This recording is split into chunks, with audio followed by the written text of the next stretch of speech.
In this video, we're going to run through how you can use LinkedIn ads to target B2B buyers while they're watching their favorite TV programs on the likes of Prime Video or Apple TV. Historically, TV ads have been seen as above the line advertising, which meaning it's pretty much been a broad spray and pray approach. Thanks to LinkedIn ads and other DSP platforms, they're very much looking to change that to below the line advertising, where we can get really granular and really start to target B2B buyers without all the wasted ad spend. Even though it's currently in beta, LinkedIn ads, through their audience network, are looking to combine the power with TV media placements with their B2B ad level targeting called connected TV or CTV. Now, if you're running LinkedIn ads or looking to run LinkedIn ads, this could definitely be something that would be worth looking into. Now, let's go and look at how we can create one of these campaigns in the LinkedIn ads dashboard and run through some of the features which obviously are still in beta that I wish they still had, as well as some of the location area targeting which isn't available yet, which should hopefully be in the near future. So let's jump into it.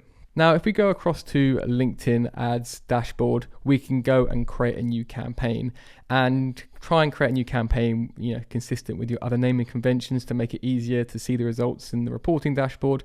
So for us, it will just be, for example, a remarketing campaign, connective TV, and just targeting the UK. Now, I say I'm targeting the UK, actually because it's still in beta at the moment, we can only target the US and Canada. So I actually can't target, otherwise I would be targeting UK based companies. But say for example, I go down here and let's just click on the US for now. So let's go United States. And what I'm going to have to do to set up this, the objective I'm going to have to use for one of these CTV campaigns is brand awareness. It's not going to work for any other objective at this point in time.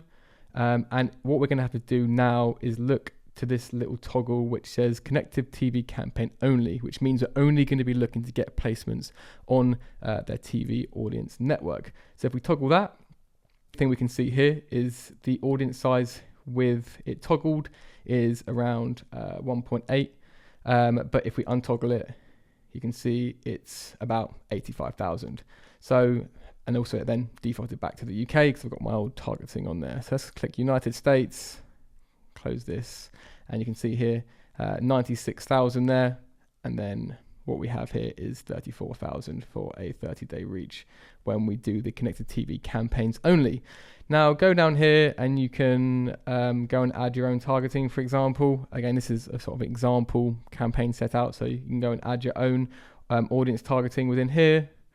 Down here, we can obviously unclick audience expansion. This is typically clicked if it's the first time you're creating this campaign, so go and unclick this just to make sure that you're only targeting the people in which you've defined above. Again, go a lot more granular than this. I've got plenty of videos if you want to look on my YouTube channel around actually how you can go and target correctly. But if we scroll further down, we can see the ad format. Typically when you create different types of campaigns, you obviously know you have video, carousel, single image, text, whatever it may be. Because again, we're just doing the CTV ad, we're going to have just video as the ad format down here. So again, we can leave that, and then we can see everything from the URL tracking parameters you can change and the daily budget and everything else at the moment.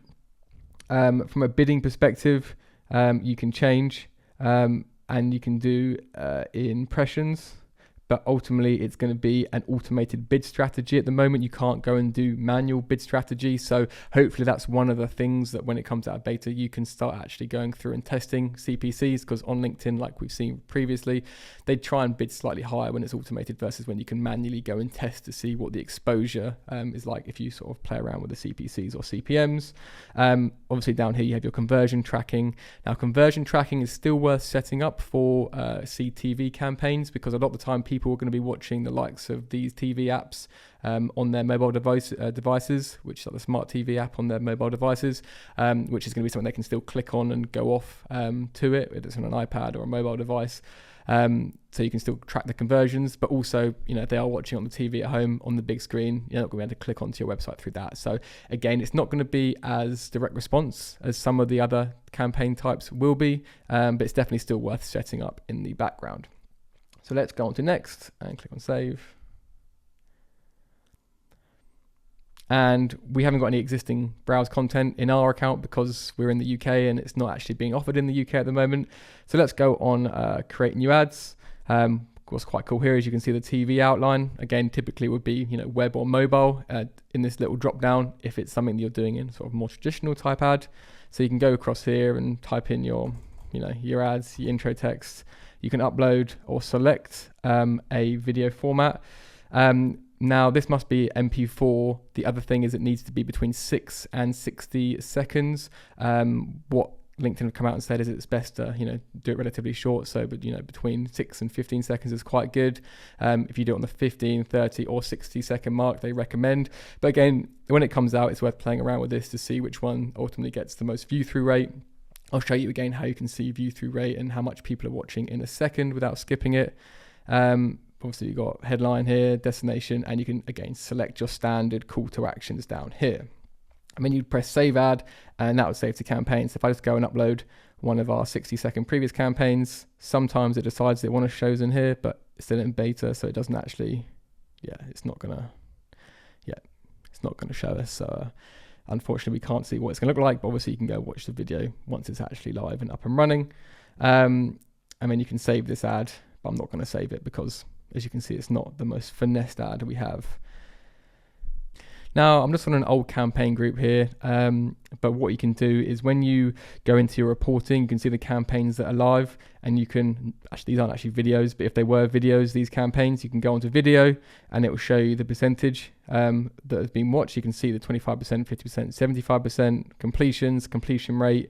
You can even go and set your own custom columns, which I've got, which ultimately shows you different things that you can go and watch in itself.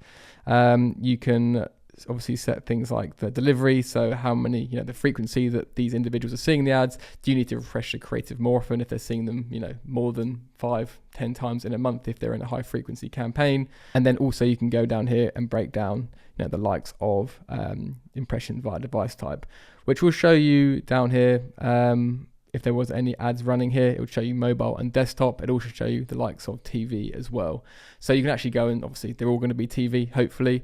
And it's one of the audience display networks, so there's no point in actually going through and looking at on-off network. Typically, if I'm running normal ads, I'll always remove the audience network because I don't want to go outside of LinkedIn to place things outside of the feed. But in this circumstance, you're going to have to go off LinkedIn feed because you're looking to get them placed on TV, which isn't going to be on feed. So again, a few of these things aren't going to be that relevant within these reports, which typically may be if you're doing other ways. But if I'm doing standard campaigns, just make sure you remove audience network within these campaigns. It's going to be off the network, so I wouldn't read too much into it.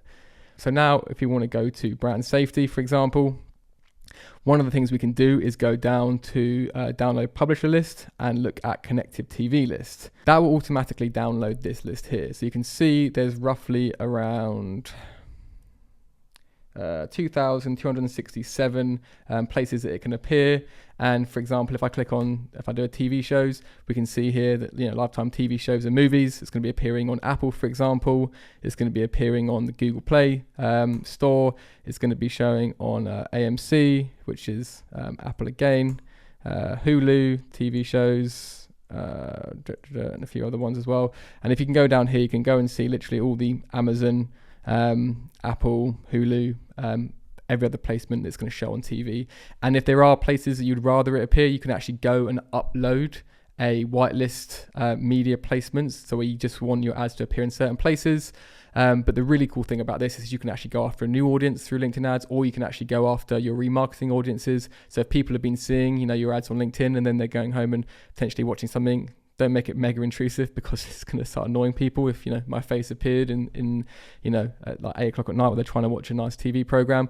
But ultimately, if we can get that extra touch point, it could be a really nice placement for you to start appearing, start reviewing the throughput of that, the assisted conversions and everything else, potentially using the conversion API. All good stuff, but hopefully this has given you some inspiration to go into around using connected TV through LinkedIn ads to target B2B audiences below the line. So this definitely is going to be part of the marketing mix for a lot of companies very soon. I'll keep you guys updated when the UK and everything else comes out, which will be hyper relevant for us and a lot of our clients. But at the moment, if you're in the US or Canada, you can look to leverage this ASAP. So I hope you found that useful. Any questions, whack them in the comments, but I'll speak to you very soon.